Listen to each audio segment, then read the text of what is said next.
Hey Strength Faction, it's Coach Mike here with just another tip to help you.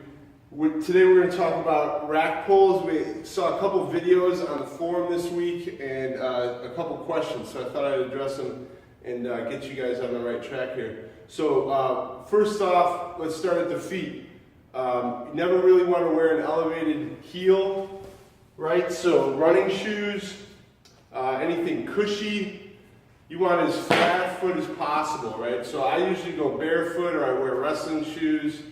Some people will wear like Chuck Taylor's, great deadlifting shoes. Running shoes or Olympic lifting shoes, not the best choice for deadlifts. So feet flat to the floor. I like barefoot because I can feel the floor a little bit better. Do whatever's comfortable for you though. You do want as much contact with the floor, flat as possible, and the harder the sole of the shoe, the better.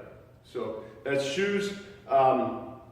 Setup, right? So setup, I saw a couple questions on, how high or how low should I be set up? Well, the answer is it depends. It depends on what your goal is, right? If you're working a sticking point, you want to set the bar up probably just a little bit before, right? So this bar is set up at my knee, right? So if I had a sticking point that was somewhere above my knee, this would be a good starting position for me to do a rack pull from, so that I could get used to starting from this position and then pulling through that sticking point, right? So I could gradually load rack pulls from there.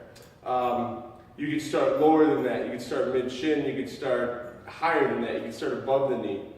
The point is it doesn't really matter where you start. It just matters that you get comfortable starting from that position, right? So a lot of people like to just load a ton of weight onto the bar when they're starting out with their rack pulls, and I would say start out light, right? So start out with a manageable weight, because rack pulls are a little bit easier, but sometimes getting used to that starting point, right? So if you're used to starting on the floor in your deadlift, it might be a little bit of a shock to your system starting from here. You might have a hard time finding your tension in this position, right? So make sure you're comfortable with that starting point. Go from there. Gradually build your weight up. So let's go over starting position.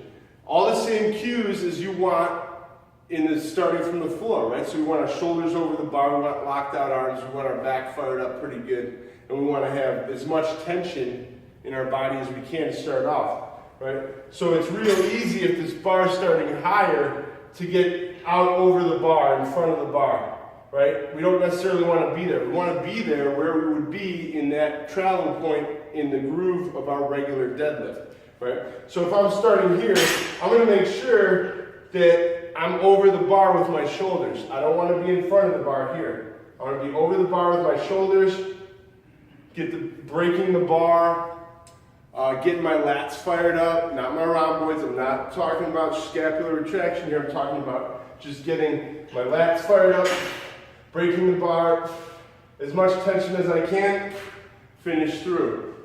Snap through with the hips just like you do on the top of a regular deadlift. What I saw in Pat's video, and what I was addressing was he wasn't hinging on the way down. That's all I could really see for sure. I couldn't really see his path up. But what I saw was when he came up, boom, he had a nice hinge, came up, locked out. Coming down, he kind of led with the knees though. Right, so you see what happens there is that bar starts to go into my legs. We want to start the descent by getting your butt back and the bar travels straight down. So that bar should never run into your legs.